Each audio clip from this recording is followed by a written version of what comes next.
Yeah, I don't think Mother knew about this.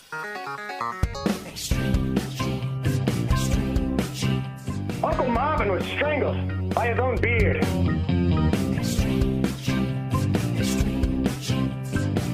Yeah, you never saw it coming.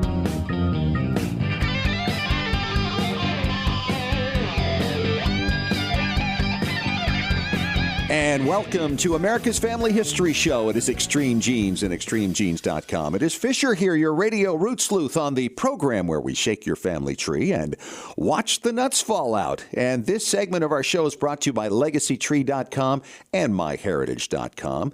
And this is it. This is the big week coming up for RootsTech, the world's largest family history conference in Salt Lake City, Utah. And all of us are going to be there and are so looking forward to meeting so many of you. We'll be talking about that with David Allen Lambert coming up here in just a few moments. And also coming up in about 7 or 8 minutes, we're going to be talking to Kenyatta Berry. And you may know her from the Genealogy Road Show. And she's going to be talking to us about how she's trying to pull off this merger between the genealogy community and the historian community. Often the two just don't go together. And she'll explain why.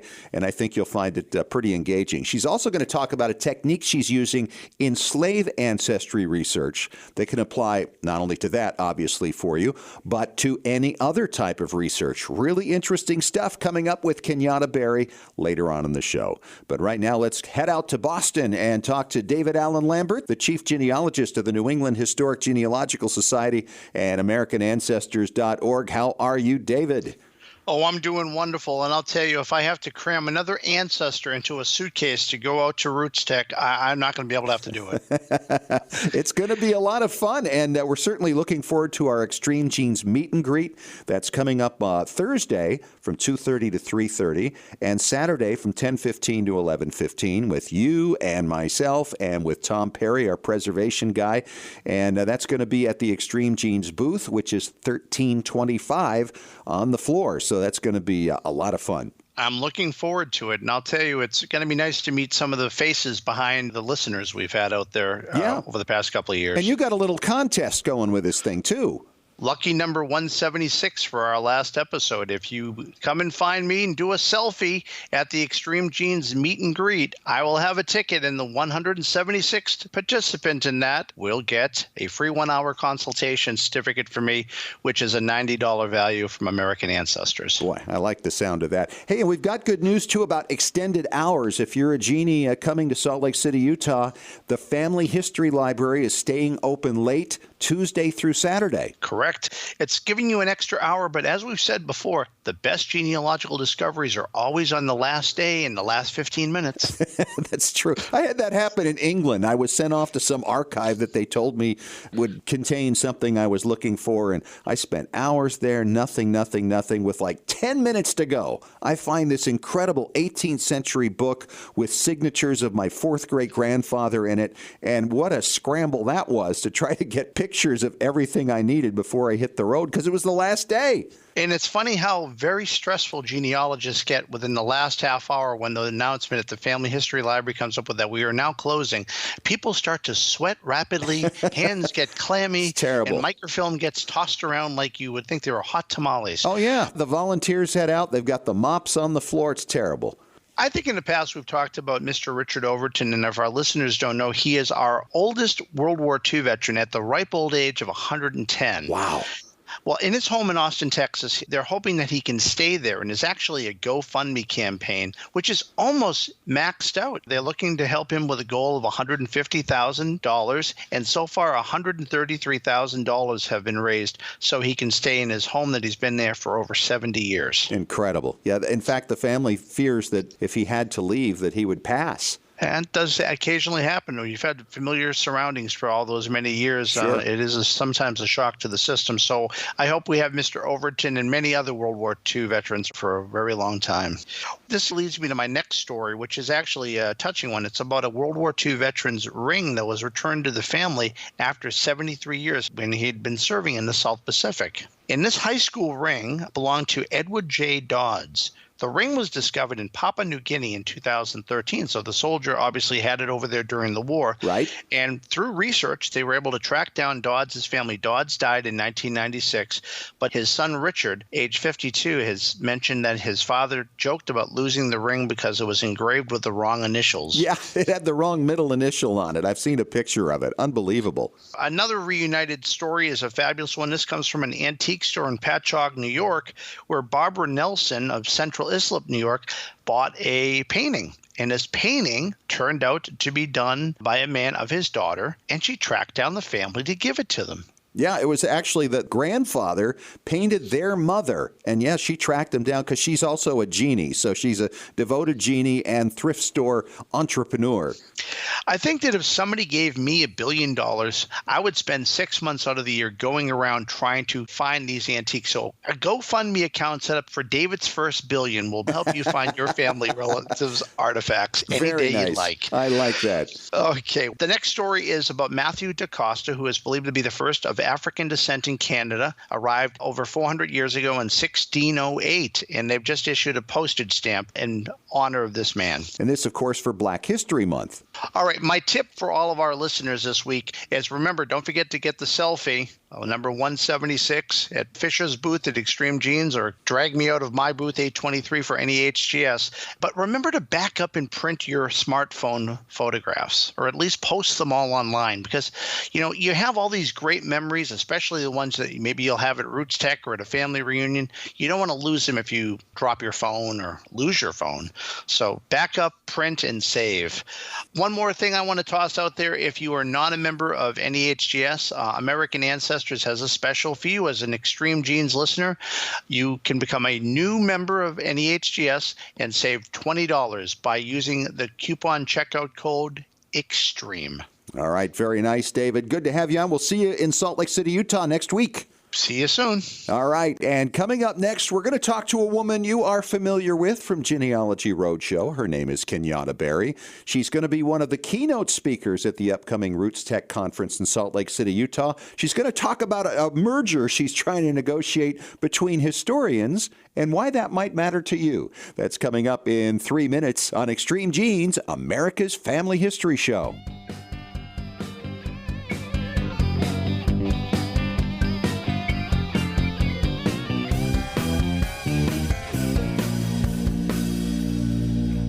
Have you saved the date? RootsTech, the world's largest family history and technology conference, is coming up Wednesday, February 8th through Saturday, February 11th in Salt Lake City, Utah at the Salt Palace Convention Center. Last year's conference was attended by over 28,000 people from all over the world, there to learn more about finding, sharing, and preserving the records of their families. This year's keynote speakers include actor-producer LeVar Burton, DNA expert C.C. Moore, HGTV's Property Brothers Drew and Jonathan Scott, and cake boss Buddy Valastro. Plus, this year's RootsTech Expo Hall will feature over 200 exhibitors from all over the world. Sharpen your sleuthing skills with more than 200 breakout sessions, covering every level of expertise, discussing DNA, digital preservation, online tools, and much more.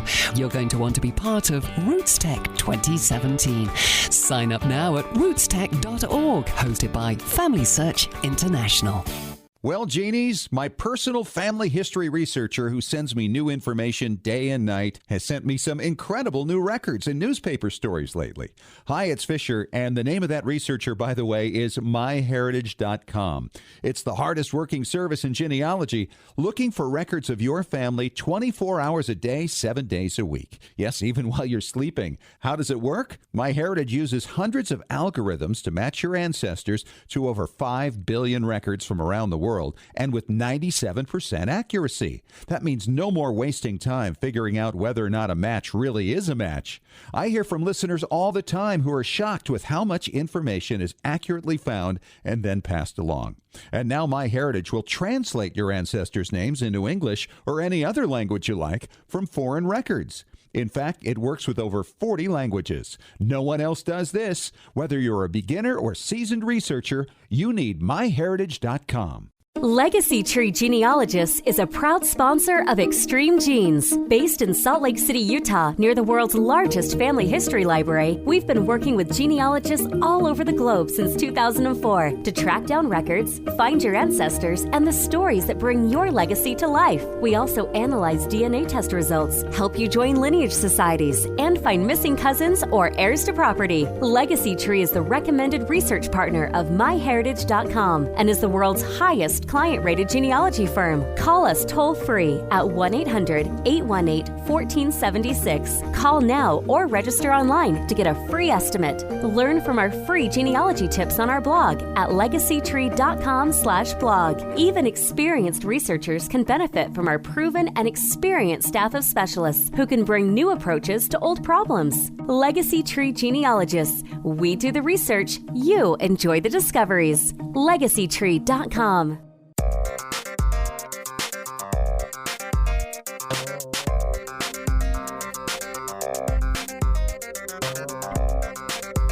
And welcome back to America's Family History Show, Extreme Genes and extremegenes.com. It is Fisher here, the Radio Root Sleuth, with my good friend Kenyatta Berry from Genealogy Road Show back on with us. It's been too long, Kenyatta. How are you? I am good. Yes, it has been too long, but thanks for having me today. Well, I'm excited because we're going to be seeing you coming up at RootsTech this coming week. You're going to be the keynote speaker on Friday for African Heritage Day.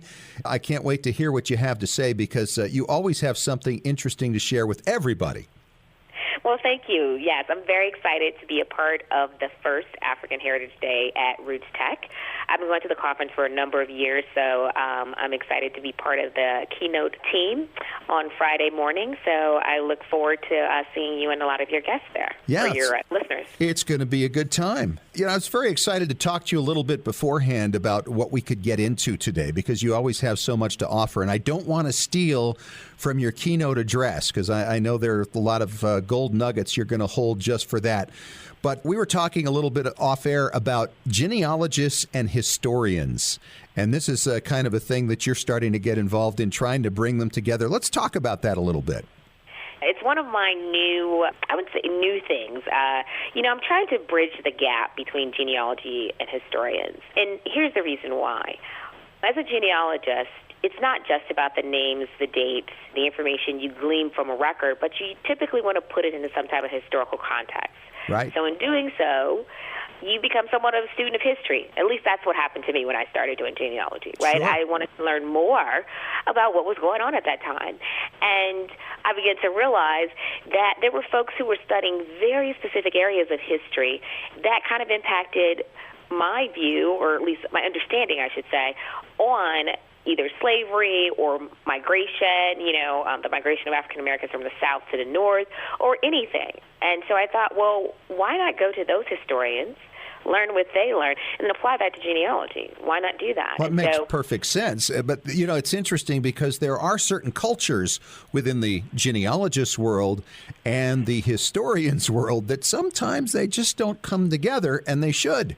Absolutely. Historians have a reputation, and I think most academics have this reputation of being in an ivory tower. And I can speak to that because I sold software to higher education institutions, so I've been to a lot of them. But I went to a conference on slavery and public history at Brown University, and it was sponsored by the New African American Museum, the Smithsonian Museum, as well as Brown and Yale University. And there were probably 350 people in the room. There might have been 3 genealogists. And what was interesting is they were talking about slavery centers around the world, right? So Sure. How do you display slavery at the New African American Museum in D.C.? How do you do it in Brazil? And then all of these folks who study slavery, the architects, all of those people there, and every center had a genealogy center, every one. But there were 3 genealogists in the room.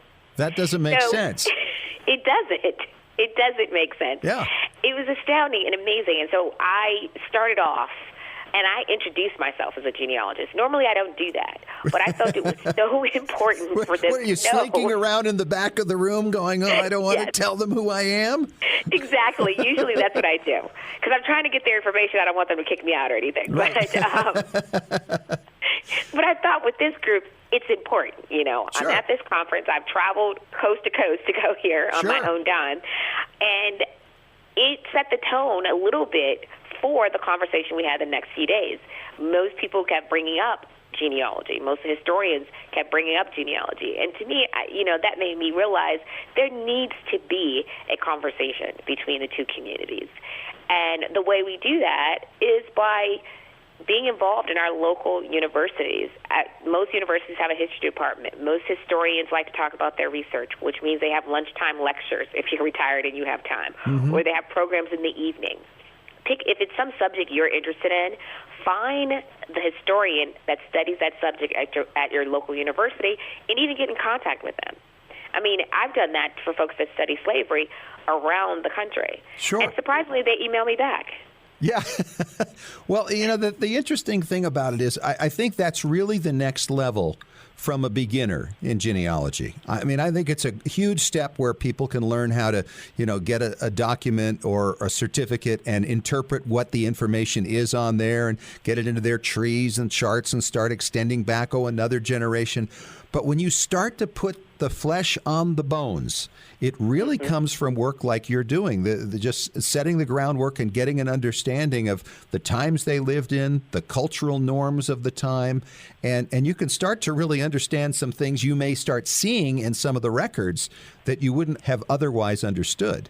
Absolutely. And the other thing that we as genealogists can glean from, having these relationships with historians is they spend so much time researching these very specific subjects or time periods that they know of resources we didn't even know existed. Yes. That in itself has been one of the things that I've learned. I've purchased so many books on slavery because I've heard about them at these lectures at the conference at Brown or at UCLA or wherever. Because you're getting the information not from another genealogist, you're getting it from a historical perspective.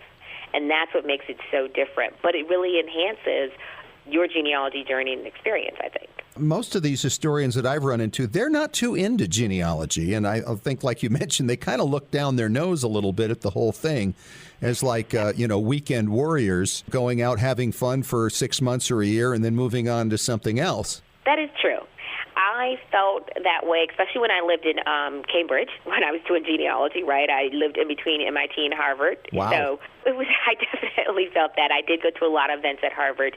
But I've since over the years realized that actually to me, that doesn't matter because what I'm here for is for the information. I'm here because I am passionate about slave ancestry research, African-American genealogy, and if you're studying slave ships, or if you're studying slavery in Louisiana, or you've written your dissertation on that, and that's critical to me and to me helping other people find their ancestors, I'm going to show up at those events. But I will say the one advantage I think that helps me is I have a law degree. So I have the credentials, right, a graduate degree, so that does help. Sure. But also when I approach these historians, I approach it in a way that they know I'm serious about it. It's not hey, I'm just researching my family and I just want to know a little bit about, this area in Pennsylvania. It's more, my area of study is slave ancestry research. I connect people to their enslaved ancestors. You mentioned this document or this resource. Where can I find that? And what other resources did you use in your research? Nice. And they then they're like, oh, okay. It's very specific, very focused, and it doesn't seem like a weekend warrior type of thing, so to speak. Exactly. And this is the kind of thing that anybody can do for any area of interest. Absolutely. And I encourage everyone to do it. I mean, there's like 4,000 universities in the U.S. I mean, there's so many in the Northeast, specifically, even in the Boston area. I mean, they have more than anybody. Yeah. And how much of this is online now, really? You could do from your own home anywhere. Absolutely, yes. So that's a great point. The lecture I went to at UCLA, the woman mentioned a 4-volume book around the slave trade, and while it was housed at UCLA, I could physically touch the books. I came home and realized that entire volume is online. Yeah, isn't that? And you just download it, and there it is on your desktop. And there it is. So, yes, a lot of the stuff is online. A lot of universities are doing things to digitize their collections online, and I think we talked about this last time, but universities are a great resource for information, even related to your family history, right? But this is taking it to a new level, because what you're doing now is establishing a relationship with the person who's studying an area you're interested in. Another key point here, I think, for folks, especially those who take clients, when I've approached historians, they've said, oh, well, I didn't know there was someone that does that, because people email me and I don't know where to point them. You could actually get some business out of this. Sure. Yes, exactly.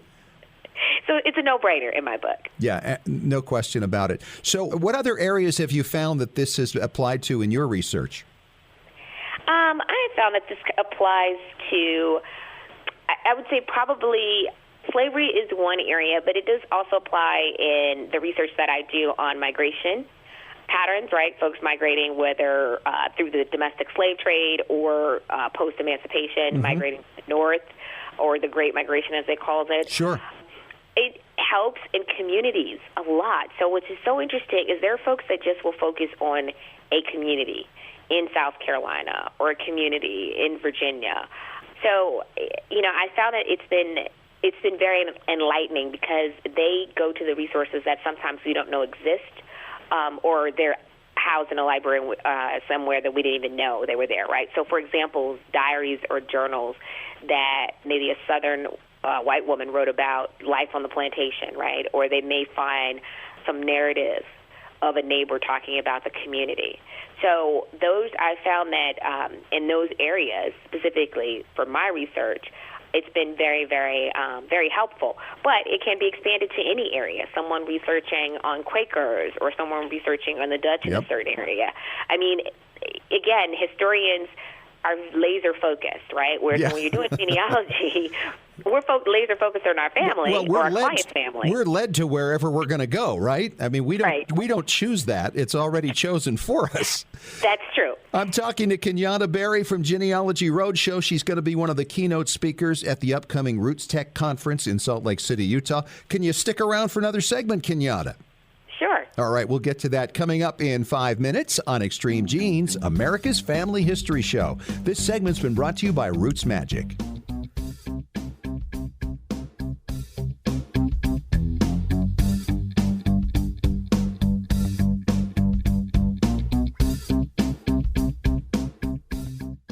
Scientific studies have proven that youth who know even a little bit about their family history perform better academically and have a greater sense of personal confidence and stability. Genealogy is its own incredible superpower that arms our children with super strength. But how do you get your child or grandchild interested in studying their family history? That kind of stuff is just for grandmas, right? Not anymore. ZapTheGrandmaGap.com leaps the generation gap in a single bound. Author Janet Hovorka provides you with useful and timely advice on helping the young people in your life become engaged in their own family history. Janet has an entire collection of books to inspire the young and the young at heart in fun, interactive ways. She also offers creative tips and advice on her blog and in her free weekly newsletter.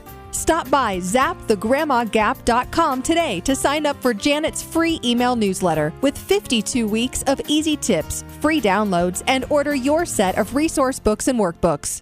Looking for an easy way to show off your family history and share it with your family? Family Chart Masters offers beautiful custom pedigree art pieces and inexpensive family reunion draft charts in any design or size that fits your needs. With a free consultation at FamilyChartMasters.com, you can get started creating a new family masterpiece. Family Chart Masters has over 11 years of experience in creating and printing family charts. They can print any style of genealogy chart from any genealogy file and can create exactly what you're looking for. You'll work with a specialized and talented consultant whose goal is to make you happy. Decorative charts make fantastic gifts for all occasions. And with Family Chart Masters' option of ordering duplicate charts at half price along with your original purchase at full price, you can afford to give a family heirloom to each member of your family. Contact Family Chart Masters today at FamilyChartMasters.com for your free consultation. Family Chart Masters will give the greatest care to your family history.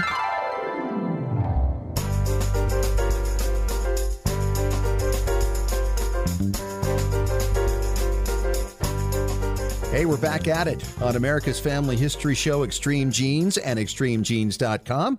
Fisher here, the Radio Root Sleuth, talking to my friend Kenyatta Berry from Genealogy Road Show. Hello, Kenyatta. Hello. And we were just talking about genealogists, I guess you'd say, versus historians, because you're actually trying to bring this kind of conflicting discipline together and how that's helped a lot. And I love your advice there, Kenyatta, about finding the backgrounds of people through historians' viewpoints. And that's absolutely essential, I think, if anybody's going to get real serious about doing their family history. We've also talked a little bit off air about some of the complexity involved in slave trade companies. You are deep in the weeds in this, and I think it's got to make you America's premier go-to person for researching slave ancestors and understanding their history. And you're coming up really with new ways now to track down where some of these people came from. Let's talk a little about that. Sure. Well, thanks for the compliment about being the go-to person. You've got to be. Yeah, well, thank you. I mean, I try. My goal is really to help make it easier for folks who are looking for their enslaved ancestors or slaves, right? It's not just African Americans that are doing this research, and it's not just genealogists that are doing this research. Actually, this would make it easier for the same folks we just talked about, historians who do study slavery as well, or the slave trade. To get to the slave trading companies, I felt that to truly understand the transatlantic slave trade versus the domestic slave trade, I really needed to understand the slave trading companies. So who was financing the ships that were going to Africa, to the west coast of Africa, and what ships are coming from the west coast of Africa to America? Right. There have been various studies on this, and there's various books that talk about it, and there's a lot of books that explain and explore the slave trade. Now, you were saying that there's somewhere around 500,000 that were actually brought over from Africa initially over the first 2 centuries, right? Yeah, the estimated number of 12 million Africans that were forcibly removed from Africa, about somewhere in the range of less than 500,000 made it to North America, right? Okay, and the rest went where? And the rest went to the Caribbean. They went to Brazil, to South America. I mean, the slave trade occurred over almost 4 centuries, but primarily the areas that we know about and we focus on, it's going to be the Caribbean, North America, the small percentage of North America, and then Brazil as well, and some other areas. What kind of percentage of the population then in Brazil is of slave descent? I don't know the exact number. However, it is often said that a large portion of the population, I would guess more than 50%, but I haven't studied that yet. But there were a lot of slaves that went to Brazil and to South America, and there are folks that study that area as well. And what went on with slave rebellions and just slave life in general in South America and Brazil. Have you found DNA matches between American descendants of slaves and Brazilian descendants of slaves? No, I have not uncovered that yet. I do know of someone who's found DNA matches of their slaves from America and back to their homes in Africa, right? Wow. But I haven't seen or uncovered yet any from America back to Brazil, right? Right. May get some that may be from the Caribbean, but DNA has been an interesting twist to African-American genealogy. Bet. Sure. It's funny, a lot of African-Americans are starting to do DNA first, and then they're going to doing their research.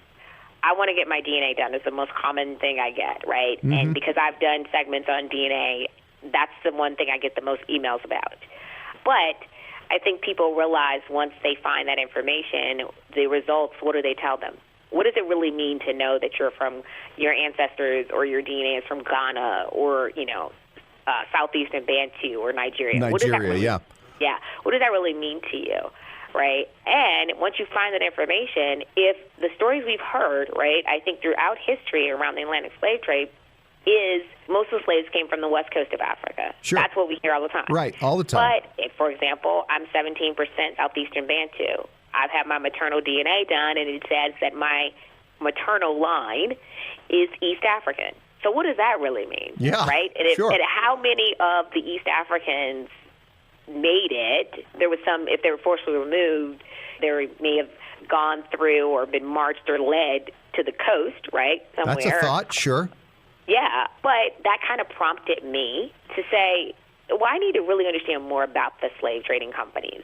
And also going to the African American Museum in D.C., the Smithsonian Museum, where they have a display on all of the different countries that were involved in the slave trade, right? The Portuguese, the Dutch, the British, the French, everyone. And they take that information from the Atlantic Slave Trade Database, which talks about the numbers and the ships.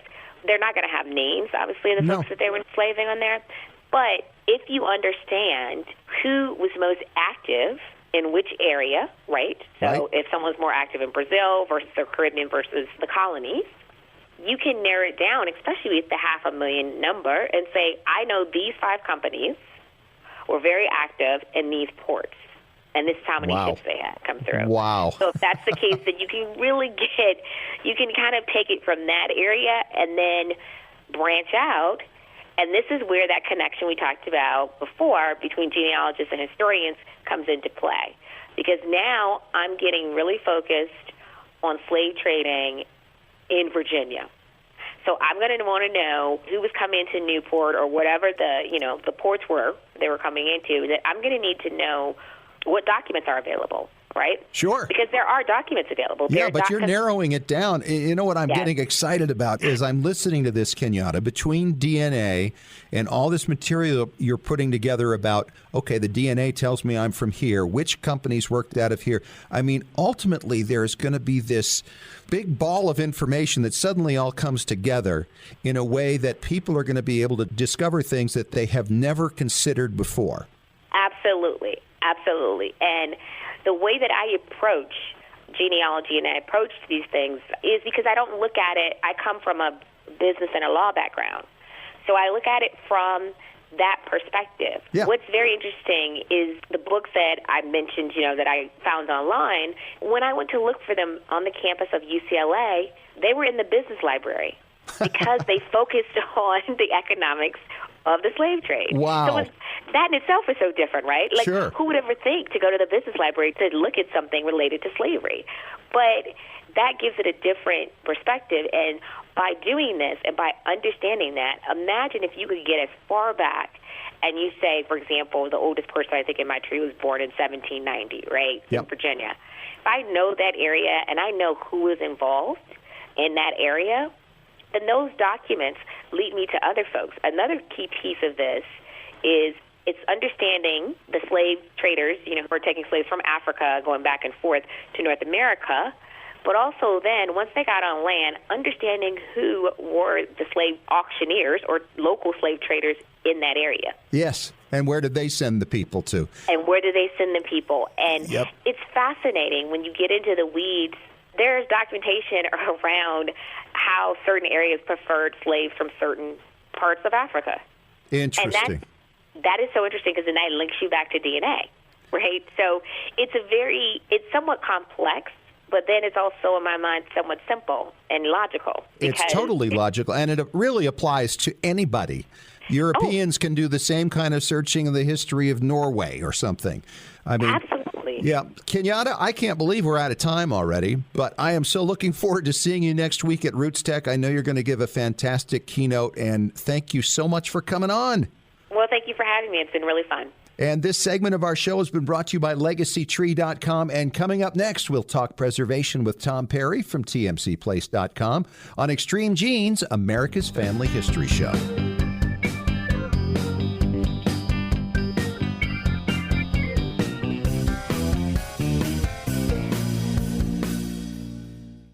Everybody needs a place of their own to plant their family tree, preferably one that no one else can mess with and only you can control. That perfect place is Roots Magic. Roots Magic has been a family history standard for years, and now Roots Magic 7 is on the market. It's an award-winning genealogical software program which makes researching, organizing, and sharing your family history easy. You can start from scratch or import data from other software or even Family Search. Roots Magic also automatically finds records relating to your ancestors from MyHeritage, Family Search, and soon Ancestry and Find My Past. You can use it to create beautiful charts, reports, and books. And have you ever thought about making your own family history website? Roots Magic can make that happen too. And of course, there are free videos, guides, and technical support to help you along. Isn't it about time you planted your family tree? Whether you're a beginning genie or experienced professional, Roots Magic is the perfect tool for you. Extreme Genes is sponsored in part by 23andMe.com, a personalized genetic service that helps you understand what your 23 pairs of chromosomes, your DNA, say about you. 23andMe.com gives you a snapshot view of your DNA with more than 60 detailed reports on your health, traits, and ancestry, plus tools to explore and compare your DNA with family and friends. 23andMe.com is the first and only genetic service available directly to you that includes reports that meet FDA standards. Here's how it works. Order your DNA kit from 23andMe.com. Provide your saliva sample from home and mail it back to a CLIA-certified lab. Then you'll be notified when your reports are ready online. You'll also receive ongoing reports as new genetic discoveries are made and as 23andMe.com is able to clear new reports through the FDA. See why more than 1 million people are experiencing their genetics with 23andMe.com. Order your DNA kit today at 23andMe.com. Have you saved the date? RootsTech, the world's largest family history and technology conference, is coming up Wednesday, February 8th through Saturday, February 11th in Salt Lake City, Utah at the Salt Palace Convention Center. Last year's conference was attended by over 28,000 people from all over the world, there to learn more about finding, sharing, and preserving the records of their families. This year's keynote speakers include actor-producer LeVar Burton, DNA expert C.C. Moore, HGTV's Property Brothers Drew and Jonathan Scott, and cake boss Buddy Valastro. Plus, this year's RootsTech Expo Hall will feature over 200 exhibitors from all over the world. Sharpen your sleuthing skills with more than 200 breakout sessions, covering every level of expertise, discussing DNA, digital preservation, online tools, and much more. You're going to want to be part of RootsTech 2017. Sign up now at rootstech.org, hosted by Family Search International.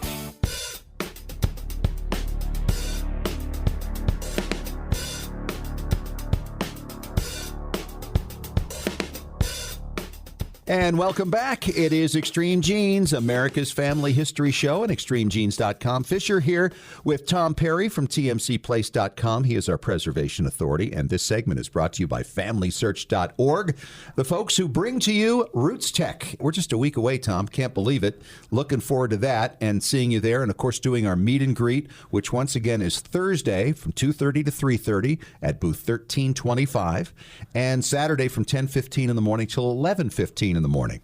Mountain Standard Time. Yes, in the mountains of Utah at that time. It'd be a lot of fun. So what's on your mind this week in preservation?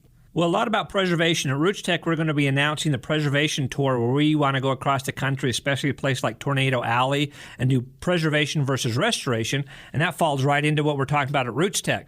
So a lot of people are confused about this. You might want to get out your ledger pad and a pen and... It's going to get crazy. We're going to talk about preservation versus rehabilitation, restoration, recreation, reconstruction, and what all these mean and how they fall together. Wow. And you know, there are varied nuances with each of these terms. We're talking about mostly heirlooms, photographs, right? And the thing is, you need to realize you can do any of these things. However, the closer you are to A, the better things are going to be. So if you do the preservation right now, you're going to save a lot of money, you're going to save a lot of time, and things are going to be a whole lot more accurate. So when you're talking about preserving some type of heirloom, you want to make sure you're keeping it from further deterioration over time. Exactly. You're basically stopping any decay.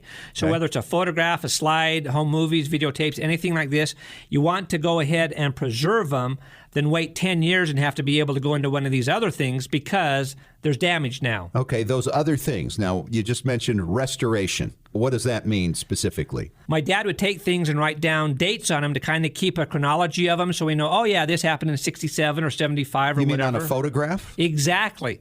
So he was actually writing on the photo. And a lot of people do this. Yeah, and my mother did that. I hated it. Oh, it drives you nuts. And the thing that was really bad about a couple of them that my dad did, I was looking at them and going, no, this isn't the year because I wasn't there. Right. And so I knew the year was wrong. And it's not like, oh, big deal, who cares? Well, every copy we have made of that photograph now has that date permanently into it. So what we do is we go into restoration and remove something that has actually been added to it. Right. That makes sense. Okay. So you can do it in Photoshop, whatever. But like we've talked about on several shows, you always want to go back and scan things before you start playing around with them. Even if you have magic pencils and pens where you can erase things, before you do that, always preserve it first because you could end up screwing it up. That's absolutely true. You'll remember a couple of years ago, we were working with electrolysis on a daguerreotype. And before I did that, I made sure I made some really good scans of these because we didn't know what was going to happen. The first one came out great. It removed all this grit. We were able to see the face on this old photograph as we had never done before. And we got pretty bold and excited. Hey, we've got this down. And then I went and did another one, and it started to darken the entire bottom part. We kept it out of the solution so that the face at least remained the same, but it had done some damage to it. But we had the scan, so the photograph will exist in perpetuity as a result of that anyway. Exactly. Always do that. And whether you're working on a PC or a Mac, you always want to make sure you always do a save as. So anytime you make any changes, I don't care how small or insignificant, you look at it on the screen, you think, oh, this looks beautiful. I don't need to do a save as. No.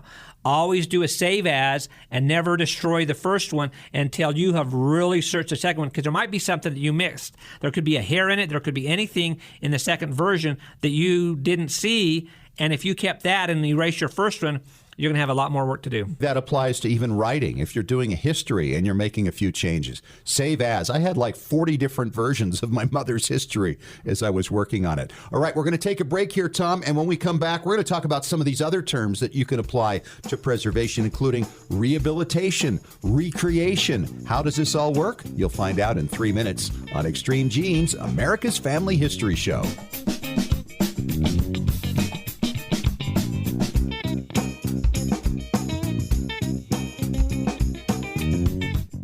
Looking for an easy way to show off your family history and share it with your family? Family Chart Masters offers beautiful custom pedigree art pieces and inexpensive family reunion draft charts in any design or size that fits your needs. With a free consultation at FamilyChartMasters.com, you can get started creating a new family masterpiece. Family Chart Masters has over 11 years of experience in creating and printing family charts. They can print any style genealogy chart from any genealogy file and can create exactly what you're looking for. You'll work with a specialized and talented consultant whose goal is to make you happy. Decorative charts make fantastic gifts for all occasions. And with Family Chart Masters' option of ordering duplicate charts at half price along with your original purchase at full price, you can afford to give a family heirloom to each member of your family. Contact Family Chart Masters today at FamilyChartMasters.com for your free consultation. Family Chart Masters will give the greatest care to your family history. When was the last time you heard your grandmother's voice or saw your family enjoying life back in the 1950s or 60s? If the reason is you haven't known what to do with your old recordings, videos, and films, here's your answer. The Multimedia Center in Salt Lake City. We brought in a video project to the Multimedia Center, and overnight they duplicated it to DVD so we could meet our deadline. The Multimedia Center, 2870 East, 3300 South, Salt Lake City. Open Monday through Friday, 10 to 6. Call 801-483-1717 or go to transferduplication.com.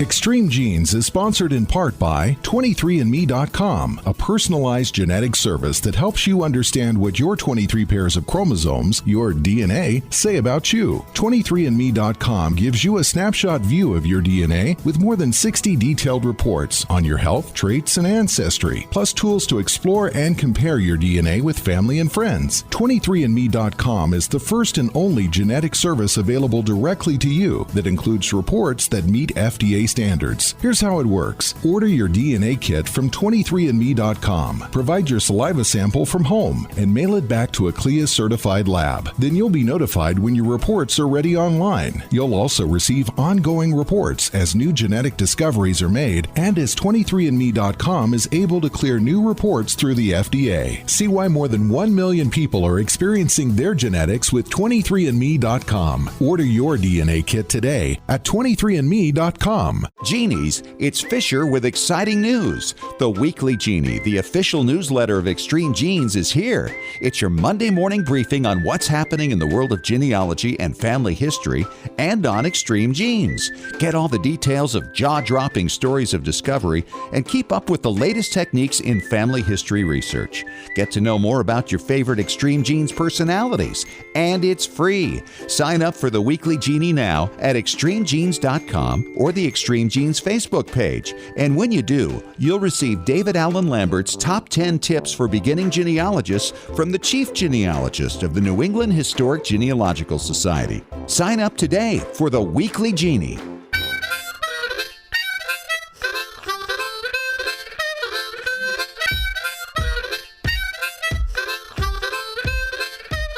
So we're talking about preserving heirlooms and photographs, and it is preservation time. This is Extreme Genes, America's Family History Show. I am Fisher, and that is Tom Perry from tmcplace.com. Give him a little wave, Tom. Hey. And I'm thinking back to when I inherited from my father. It was a recreation of an old ship. He built this thing in like the 20s. He was 11 years old. His dad helped him with it, and there had been a plan for it, like in Boy's Life or some magazine back at the time. And we had this on our mantle at home all the time I was growing up. Dad died when I was 17 years old. And then Mom moved and it went all over the country. And by the time I got a hold of it, it had been damaged. There was dust all over it, caked all over it. And now it was a decision of what do we do? We want to get it fixed. We want to get it cleaned up. But we want it back to looking like it did when I was growing up. But that means we're going to be having to replace parts that Dad had made and replace them with parts that he did not. I think this moves into the realm of what? Rehabilitation? Yeah, and it's some of these terms are irrelevant, but just so people know what we're talking about, rehabilitation is basically you're repairing something and possibly adding something new to it. Right. So you might go and, fix these little things that are broken off of it and think, hey, you know what? I'm going to add this sticker because this sticker really should go on it, yet it was never there at the first place. Right, yes. Okay, so that would be rehabilitation. Exactly. Okay. And so we put this whole thing in a big plexiglass box, and it's on display in a special place in my house now. So what about this other term that we were looking at, reconstruction? Okay, reconstruction is actually a step away. If another thing that's kind of in between, if you want to go to restoration, well, restoration would be like this ship. You hand it down to your kids, and maybe your kids are really into history like you are, and they're looking at it and go, well, you know what? I have these pictures of when Grandpa made this. Those stickers weren't on there. So they go in, and they take off the things that you added, even though they're fine to be there, but they took off those things. Because they want to restore it the way it originally had been. So that's what restoration is. You remove anything that was not original on it, and then we go into the next step, which you're talking about, which is either recreation or reconstruction, where you remember, oh, I had this thing, but I don't know what happened to it, and I want to build a new one. Right. And, I'm doing that right now with the fireman's helmet.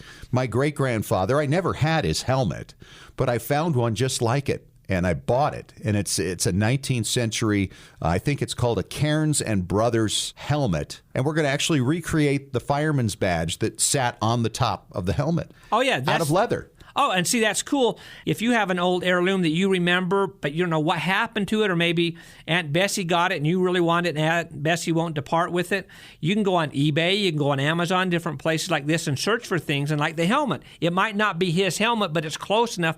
You can go make some adjustments, maybe change the paint color, make an emblem like you're talking about, sure. And then you've got a recreation. Right, and you can display that recreation with his photograph and other medals or whatever it might be that pertains to that period in his life. In fact, some of the things that you were showing me off the air, that's a perfect use of like the shot box because they're three-dimensional, and you're trying to take pictures with your phone, and you have the little lines, you're trying to line things up, but you just never do it right. So put the three-dimensional things in the shot box or build one yourself like we told you on one of the former episodes how to do. You set your phone there, everything's flat, you take your pictures, and it's just amazing. It makes you look like you're a pro and you're not. Well, and the lighting is going to be perfect. You're not going to have reflection issues. And that's what I really like about Shotbox. It's a great product. Absolutely. There's so many things out there that will make these things happen. Make sure if you're coming to RootsTech, stop by our booth, say hi. We're going to have some real killer stuff to show you, and it's just going to be totally awesome. It's a lot of fun. Tom, good to see you again. Thanks for coming by. Look forward to seeing you at RootsTech. My pleasure. We'll be there. And that wraps up our show for this week. Thanks once again to Kenyatta Berry from the Genealogy Road Show for coming on. She's going to be one of the keynote speakers at RootsTech. We appreciate all that she had to offer on the show. By the way, if you missed any of the show, make sure you catch the podcast. It's on iTunes, iHeartRadio, and ExtremeGenes.com. Download our free Extreme Genes podcast app through your phone store. Talk to you again next week. Thanks for joining us. And remember, as far as everyone knows, we're a nice, normal family.